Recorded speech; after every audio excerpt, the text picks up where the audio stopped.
बिस्मिल्लाहिर्रहमानिर्रहीम। मैं हूं अहमद तबस्सुम AM न्यूज़ के साथ। आज हम मौजूद हैं मैडम रोमाना अल्ताफ़ के घर, और जो PTI की इंशाअल्लाह आने वाले दिनों में MNA की कैंडिडेट होंगी और इंशाअल्लाह इलेक्शन जीतेंगी, और हम उनसे कुछ सवाल करते हैं।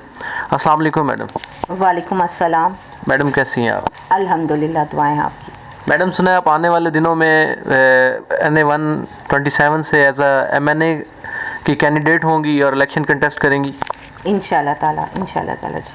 मैडम, आपका कोई पॉलिटिकल बैकग्राउंड है? आपने इससे पहले कोई इलेक्शन लड़ा है या इलेक्शन कंटेस्ट किया है, या आपके भाई या आपके फादर कोई आपकी फैमिली में पहले कोई पॉलिटिक्स में था?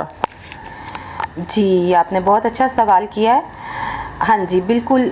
जब मुस्लिम लीग की बुनियादें रखी जा रही थी, तो जो मेरे फादर के मामू थे मियाँ फ़िरोज़द्दीन, उन्होंने कायद-ए-आज़म का लक़ब रखने में और मुझे पाकिस्तान जब तक़सीम हो रहा था और हमें एक आज़ाद जमहूरिया पाकिस्तान मिल रहा था, उनमें उन्होंने उनकी बुनियादें रखने में उनका भी नाम सर फ़हरिस्त है। तो हम लोगों का तो बैकग्राउंड इस तरह से सियासी बैकग्राउंड का स्टार्ट लिया। उसके बाद फिर मेरी फैमिली ने ज़्यादा भुट्टो के दौर में उन्हें सपोर्ट किया। इमरान खान एक अच्छा लीडर है, तो आपने क्या सोचा कि PTI को पाकिस्तान पीपल्स पार्टी को खैराबाद कह देना चाहिए, उनके साथ आप क्यों नहीं चली? देखिए, मैंने आपको जैसे बताया कि भुट्टो को बहुत हम लोगों की फैमिली सपोर्ट करती रही। फिर उनकी बेटी आगे आई, तो भुट्टो के नाम के साथ उनकी बेटी को, क्योंकि वो शहीद कर दिए गए। जब बेनज़ीर का कत्ल हुआ है, उसके बाद पीपल्स पार्टी का भी हम लोगों ने, ये हमारी जो जनरेशन न्यू थी, उन्होंने कहा कि अब पीपल्स पार्टी भी कत्ल हो गई है। बेनज़ीर का कत्ल असल में पीपल्स पार्टी की बिल्कुल ख़त्म हो गई थी पीपल्स पार्टी, तो आगे से आपने भी देखा है कि नहीं चल सकी। फिर मेरे ब्रदर ने इनिशिएट लिया तहरीक इंसाफ को ज्वाइन करने। ISF फाउंडर रहे हैं मियाँ अब्दुल हसीब, भाई हैं मेरे। इन्होंने यूथ विंग को ऑर्गेनाइज़ किया, SN रशीद के साथ, मरहूम के साथ बहुत काम किया, और ये जो ISF के फाउंडर हैं उनमें इनका नाम सर फ़हरिस्त है। माशाल्लाह जी, इनका बैकग्राउंड जो PTI का स्टार्ट हुआ, ISF के फाउंडर्स में इनके भाई का नाम है। तो मैडम, आपने कोई और आप सियासी वर्क कर रही हो कि आप MNA MPA तो नहीं थे, इसके अलावा कोई आपने कोई पॉलिटिकल काम किया हो, कोई अवेयरनेस के लिए, कोई वुमेन के लिए आपने कोई काम किया हो पब्लिकली, उसके बारे में आप कुछ बताना चाहेंगी? हाँ जी, मैंने हमेशा वुमेन की एम्पावरमेंट के ऊपर बहुत ज़्यादा फोकस रखा है, और हमेशा वुमेन्स को मैं ख़ुद भी, मैंने अपनी स्टूडेंट लाइफ में भी, मैंने हमेशा जो है, मैं तंजीम में रही हूँ, और मैंने पंजाब यूनिवर्सिटी में, जब तक मैं वहाँ से बिलोंग करती हूँ, वहाँ की मेरा स्टडी बैकग्राउंड वहाँ पे है, तो मैंने हमेशा पार्टिसिपेशन दी है। और इसके अलावा मैं सोशल वर्कर हूँ। मैं अपने भाई की अवेयरनेस ऑर्गेनाइजेशन को जो उनसा हेड कर रही हूँ उनके साथ, तो सोशल एक्टिविस्ट हूँ मैं। और दूसरा ये कि मैंने एज अ वॉलंटियर काम किया तहरीक इंसाफ के साथ। मैंने हमेशा डोर टू डोर कैंपेन की है, और अपने हलके में पोलिंग एजेंट्स भी प्रोवाइड करती रही हूँ, और एक दो बार फिर मैंने ख़ुद भी पोलिंग एजेंट बनी हूँ, और मैंने मतलब काउंटिंग में, और मैंने हमेशा तहरीक इंसाफ के साथ, मैं अपने भाई के बैक पर मैं सपोर्ट करती रही। देखें जी, मैडम ने एक बताया कि मैं पोलिंग एजेंट रही हूँ। मैडम में इतना जज्बा है पॉलिटिक्स में आने का, लोगों की खिदमत करने का। इन्होंने बताया कि इनके भाई की, हसीब साहब की फाउंडेशन है, तो उस फाउंडेशन के बारे में आप बताएंगी क्या? उसको कोई वो किस तरह चल रही है, उसके पीछे उसका बैकग्राउंड क्या है? जी, अवेयरनेस ऑर्गेनाइजेशन है जिसमें हम इन्वायरमेंट पर काम करते हैं। जी, ज़रूरी नहीं है कि आप एक पॉलिटिक्स हो, आपके पास ओहदा हो तो आप लोगों की खिदमत कर सकें। अब ये जो मैडम हैं, इनके भाई हैं, ये दोनों मिलके लोगों की फलाह के लिए काम कर रहे हैं, तो ये भी एक जज्बा है लोगों की खिदमत करने का। मैडम, आप आने वाले दिनों में आपको क्या लगता है, आपको PTI का टिकट मिलेगा? जी, इंशाल्लाह ताला, क्यों नहीं। हम अच्छी उम्मीद के साथ हैं, क्योंकि अगर टिकट ना मिला तो आप क्या करेंगी? हम फिर भी खान साहब के साथ हैं। देखिए, मैंने आपको बताया 2007-2008 से मेरे भाई फाउंडर में से हैं, और उनके बैक पर हम भी हमेशा से, हमारी फैमिली का एक नाम है कि जी ये PTI होम है। तो आप आज़ाद इलेक्शन लड़ेंगी? नहीं, मैं आज़ाद नहीं, खान साहब की तहरीक के साथ ही इंशाल्लाह हम लोग जुड़े रहेंगे और हम वेट करेंगे। तो आपका कितना वोट है? जी अल्हम्दुलिल्लाह हमारी बरादरी अराइन बरादरी है और हम लोगों का 1,00,000-1.5 लाख तो वोट कहीं नहीं गया।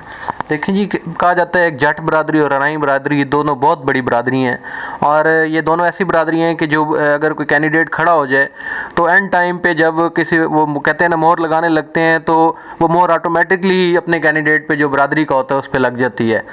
तो ये हल्का NA 127 है, इसमें बहुत बड़ी तादाद है अराई बरादरी की, तो क्या आपको उन तमाम बरादरी का वोट पड़ेगा? जी बिल्कुल, क्यों नहीं, बिल्कुल पड़ेगा। और दूसरा ये मैं आपको बताती चलूँ कि जो बल्ले पे ठप्पा है ना, ये लोगों के लिए अब बिल्कुल लाजिम हो गया है, लोगों को इंतज़ार है इलेक्शन का। खान साहब के अलावा और भी तो बहुत सारी पार्टी हैं, 13 जमातें हैं, आपने खान साहब को क्यों चूज़ किया? देखें, खान साहब को आपने क्यों चूज़ किया? आप भी तो खान साहब का साथ दे रहे हैं। मैं ये पूछूंगी, खान साहब देखें पाकिस्तान के लिए खड़ा है वो बंदा, वो भाग के नहीं गया, उसके पास क्या नहीं है। खान साहब को ज़रूरत नहीं है हमारी, हमें खान साहब की ज़रूरत है। क्या मैडम इमरान खान साहब से आपकी मुलाकात हुई है?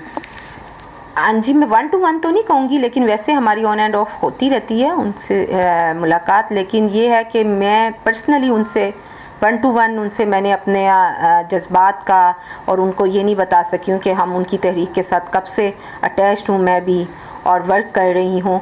और कुछ चीज़ें ये भी हैं कि मतलब जो ज़्यादा सही वर्कर होता है ना, काम कर रहा होता है, वो इतना शो ऑफ नहीं करता। तो कुछ चीज़ें ड्रॉबैक्स हैं वो इंशाल्लाह। खान साहब को वैसे अब खान साहब ने धोखे भी खाए हैं इंटरनली, जो कुछ चीज़ें होती हैं उसमें आपको पता ही है कि कितने लोगों ने इस तरह, लेकिन अब खान साहब बहुत अवेयर हैं। और आप एक लाइन में जवाब दें कि आप क्या ऐसा कहना चाहेंगी कि जो खान साहब सोचें कि आपको टिकट देना चाहिए? खान साहब तक अगर वो बात पहुंचे तो खान साहब इस बात पे सोचें कि ये इस बंदी को वोट टिकट देना चाहिए। खान साहब देखें कि आपके साथ कितनी देर से कौन मुखलिस चल रहा है और वो सब्र किए बैठा है। तो अगर आपको टिकट मिल जाता है, आप जीत जाती हैं इंशाल्लाह, तो आप क्या करेंगी पाकिस्तान के लिए? जी सबसे पहले तो जो हमारा लीडर हमें बात कह रहे हैं कि जो लोग पिस रहे हैं मिडिल क्लास तबका, सबसे ज़्यादा वो ना निगल सकता है ना उगल सकता है, वो हिसाब है, उसको ऊपर लेके आएंगे। और जितने हमारे प्रोफेशनल्स हैं, जो लोग जॉब्स नहीं जिनको मिल रही हैं, उनको इंशाल्लाह ताला उनकी हम सपोर्ट करेंगे, उनको अच्छे ओहदों पर लेकर आएंगे। यंगस्टर जो यहाँ से पाकिस्तान छोड़कर प्रोफेशनल्स जा रहे हैं, ये हमें बहुत दुख है। जब खान साहब सब कुछ होते हुए अपने मुल्क में कुर्बानी दे रहे हैं तो हम क्यों नहीं। और मैं अपने यंगस्टर्स से यही कहूँगी कि सब्र किए रखें और अच्छे वक्त का इंतज़ार करें, पाकिस्तान को छोड़ के ना जाएं। अब मैडम माशाल्लाह पढ़ी लिखी हैं, इन्होंने MBA किया हुआ है पंजाब यूनिवर्सिटी से, तो इनसे पूछते हैं कि इसके पॉलिटिक्स के अलावा इनकी क्या एक्टिविटीज़ हैं, इनके ये क्या करती है अपने एक्स्ट्रा टाइम में? जी एक्स्ट्रा टाइम में मैं अगर अपने घर में हूँ तो मैं अच्छी अच्छी रेसिपीज़ ट्राई करती हूँ, मैं कुकिंग करती हूँ, बेकिंग करती हूँ। और इसके अलावा मैं खुदा से भी यही दुआ करती हूँ कि मेरा देने वाला हाथ हो। मुझे बहुत दुख होता है, मैं लोगों के लिए कोशिश करती हूँ कोई लंगर का इंतज़ाम करूँ, लोगों को तकसीम करूँ और मेरा देने वाला हाथ हो। तो मेरी आजकल तो ये एक्टिविटीज़ हैं। इसके अलावा अपनी फैमिली के साथ आउटिंग पे चले गए और इस तरह की एक्टिविटी। आपकी ख्वाहिश नहीं है कि आपके कोई बंगला हो, कोठी हो, नौकर चाकर हो, बाहर 4-4 5-5 गाड़ियाँ खड़ी हों? जी मैंने जैसे आपको अपना आबाई इलाके का भी बताया कि हम लोग बेसिक लाहौर के हैं और हम लोगों ने ये सब चीज़ें बचपन में अपने बहुत अच्छी तरह देखी हैं। हमारा 2-3 कैनाल में घर था और एक ही घर वहाँ पे मशहूर होता था हमारे इलाके में, बिल्डिंग। हमने बहुत बड़े बड़े महलात जितना घर जो आपने देखे होंगे पुराने ज़माने के, उसमें होते हैं कि बड़े बड़े सहन और लॉन होते हैं, हमने वो चीज़ें एंजॉय की हैं अपने बचपन में। और पता महलात में आप ठीक है रहना, आपने इसी ज़मीन पे है, अपने से कमतर का सोचें, खुद ऊंची उड़ान का सिर्फ ना सोचें, पहले सोचें कि हमने अपना एक मिशन लेकर अपने गोल लेके चलें कि हमने कुछ करना है लाइफ में। एंजॉय तो लाइफ आप अगर सिर्फ यही सोचें जिस तरह के हमारे जो ये हुकूमत वक्त है, ये सिर्फ अपनी लग्जरी की तरफ सोच रहे हैं और ये यही कह रहे हैं कि बस हमें महलात, हमें गाड़ियाँ, हमें ये। माशाल्लाह जी, देखें इतना जज्बा। मैं तो पर्सनली मैं ये कहूँगा कि ऐसे लोगों को आगे आना चाहिए जिनको कोई लालच नहीं है, जो इंसानियत के बारे में सोचते हैं, जो कनालों के घरों में रहने की बजाय छोटे घरों में भी खुश हैं। और मैडम भी माशाल्लाह इनके बातों से लगता है कि वो खुश हैं। मैं इनके लिए दुआ गो हूँ और इनके जज्बे को देख के मैं, अगर खान साहब तक ये मेरी या उनके किसी सीनियर रहनुमा तक, ये पीटीआई के सीनियर रहनुमा तक मेरी बात पहुँचे, तो मैं इनको मेरे तवस्सुत से, हमारे चैनल के तवस्सुत से हम कहना चाहेंगे कि ऐसे लोगों को आगे लाएं जिनमें जज्बा है, जिनमें ईमानदारी है, जो करप्शन से दूर हैं। इनका बैकग्राउंड है सियासी, ये चाहते तो बहुत बड़े घर में रह सकते थे, लेकिन मैडम की बातों से भी लग रहा है कि वो बिल्कुल एक सादगी से रहती हैं और आवाम की खिदमत करती हैं। थैंक यू मैडम, आपने हमें टाइम दिया। हमारी नेक तमन्नाएं, ख्वाहिशें, दुआएं आपके साथ हैं कि आप इंशाल्लाह आपको टिकट भी मिले और आप इलेक्शन कंटेस्ट करें और आप जीतें। इंशाल्लाह ताला।